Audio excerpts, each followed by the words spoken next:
నమస్తే. ఇవాళ మన కూర ఏంటంటే హాఫ్ కేజీ మటను కడిగి శుభ్రం చేసి పక్కన పెట్టుకున్నా. ఆయిల్ కాగుతుంది, వేడెక్కింది.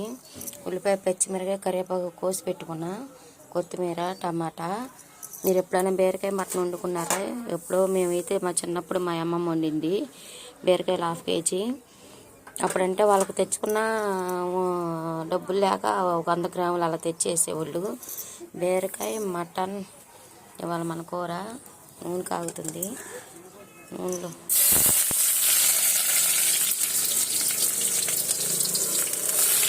మా అమ్మమ్మ వండితే 4-5 రోజులు పోదండి కూర.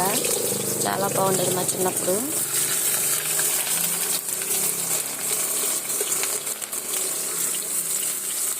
అదాహ మేము మా అమ్మమ్మ వాళ్ళు ఊరు వెళ్ళేవాళ్ళం. వాళ్ళు దోసకాయ మటను, బీరకాయ మటను అలా ఉండేవాళ్ళు. 100 గ్రాములు తెచ్చేవాళ్ళు. హాఫ్ కేజీ తెచ్చినా వాళ్ళ కూరలు చాలా.